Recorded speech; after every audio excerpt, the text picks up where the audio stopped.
बिस्मिल्लाहिर्रहमानिर्रहीम अस्सलाम वालेकुम डियर स्टूडेंट्स, क्या हाल है बेटा आप लोगों का? सब खैरियत से हैं? ठीक है जी मेरा बेटा। आज हम लोगों ने प्रेजेंट इंडेफिनिट टेंस स्टार्ट करना है, तो उसके मतलब सीखते हैं। चलिए स्टार्ट करते हैं टाइम ज़ाया किए बगैर। सबसे पहले हम लोग प्रेजेंट डेफिनेट टेंस, जिसको उर्दू में कहते हैं फ़िलहाल सादा। प्रेजेंट प्रेजेंट इंडेफिनिट टेंस फ़िलहाल सादा, उर्दू में पहचान। हमेशा उर्दू फिक्रात के आखिर पर ता है, ती है, ते है वगैरह आता है।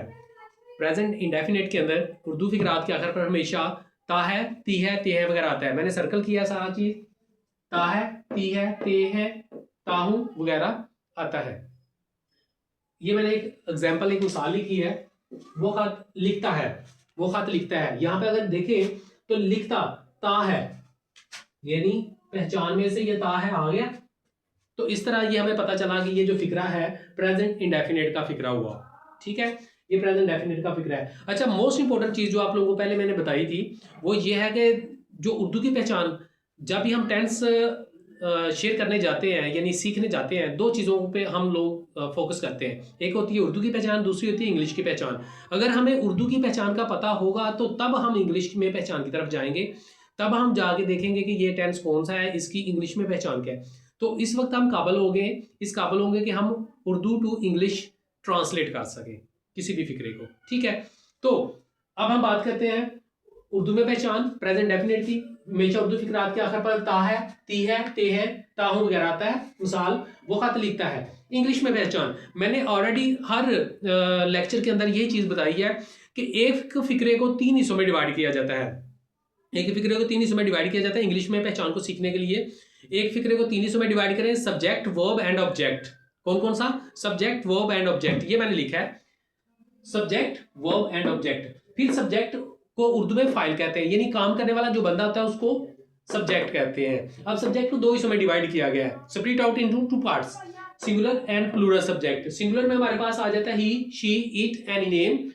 ये वाहद सब्जेक्ट्स हैं, यानी कि ये प्रोनाउन जो है इस सब्जेक्ट के वो वाहद है, और ये जमा प्लूरल में आई, हुई, यू और दे।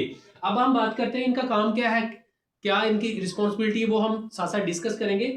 आगे वर्ब की बात करते हैं। वर्ब में हेल्पिंग वर्ब और मेन वर्ब। हेल्पिंग वर्ब में देखिए बच्चे, डायरेक्ट तो कोई भी यहाँ पे हेल्पिंग वर्ब यूज नहीं होता। डायरेक्ट का मतलब ये नहीं है कि इसने नेगेटिव और इंट्रोगेटिव सेंटेंस के अंदर इस्तेमाल होना है, लेकिन सिंपल के अंदर कोई फिक्रा यहाँ पे ऐसे डायरेक्ट नहीं इस्तेमाल होगा हेल्पिंग वर्ब। तो हम बात करते हैं फिर इसकी, क्योंकि नेगेटिव में तो बात करेंगे, पहले हम बात करते हैं मेन वर्ब की। यहाँ पे मेन वर्ब की बच्चे फर्स्ट फॉर्म इस्तेमाल होनी है। कौन सी फॉर्म इस्तेमाल होगी? फर्स्ट फॉर्म इस्तेमाल होगी, ये मैंने यहां पे लिखा है, फर्स्ट फॉर्म इस्तेमाल होगी। ठीक है, तो फर्स्ट फॉर्म के साथ सिंपल फिक्रे के अंदर, सादा फिक्रे के अंदर एस या ई एस का इजाफा होगा। किसका इजाफा होगा? एस या ई एस का इजाफा होगा फर्स्ट फॉर्म के साथ सादा फिक्रों के अंदर। ये जैसे लिखा हुआ वो खत लिखता है, यहां पे मैंने एस का इजाफा किया हुआ है।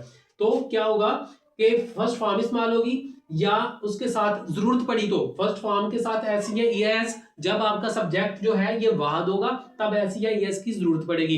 अगर तो प्लूरल सब्जेक्ट होगा आपका ये वाला, तो फिर एस या ई एस की जरूरत नहीं पड़ती, जस्ट फर्स्ट फॉर्म इस्तेमाल की जाती है।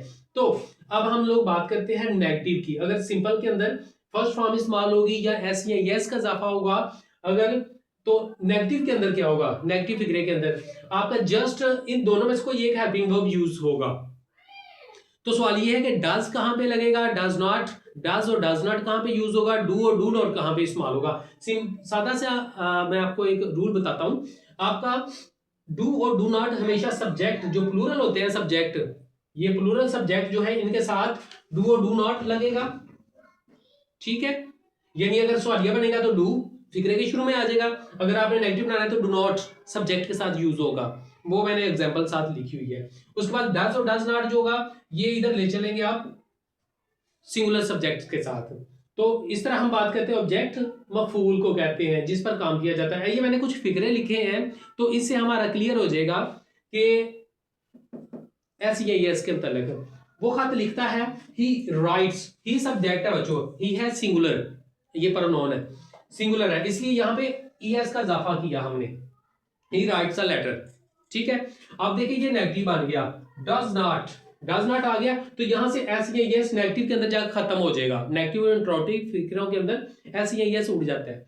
तो यहाँ पे राइट जस्ट फर्स्ट फॉर्म आ गई है। उसके बाद हम बात करते हैं क्या वो खत लिखता है, डज ही राइट, यहाँ पे भी आप देखेंगे ऐसे नहीं लगा हुआ, जस्ट सिंपल फिगर के अंदर लगा हुआ है, writes a letter, write a letter. उसी तरह क्या वो खत लिखता है, does he not write a letter, क्या वो खत नहीं लिखता है। अच्छा, मोस्ट इंपोर्टेंट जो चीज हमारे पास, यहाँ पर मैंने स्टार लगाया हुआ है, ये वाला एस या एस। सवाल यहाँ पर ये होता है, सवाल बच्चे पूछते हैं कि सर हमें ये बताएं कि सिंगुलर में अगर जरूरत पड़े एस या एस लगाने की तो एस कहाँ पे लगाएंगे और ई एस कहाँ पे लगाएंगे। ये मोस्ट इंपॉर्टेंट चीज है और मैं अभी आपको ये क्लियर करने जा रहा हूं। यहाँ पे इस टेंस के अंदर जो टेक्निकल चीज है वो ये है, ये स्टार। ये सवाल जरूरत के मुताबिक एस या ई एस लगाने की जरूरत पड़े तो एस कहाँ पे लगेगा, ई एस कहाँ पे लगेगा। बच्चे सिर्फ आपने 4 अल्फाबेट्स याद रखने हैं, जहां पर ये 4 अल्फाबेट्स आ जाते हैं वहां पे अगर आपको एस या एस में से कोई एक चीज लगानी पड़ेगी तो आपने जस्ट 4 अल्फाबेट के साथ हमेशा एस का इजाफा करना है। मतलब ये है एस, एच, ओ और एक्स, ये 4 अल्फाबेट्स है। कौन कौन से, एस, एच, ओ और एक्स, 4 अल्फाबेट्स।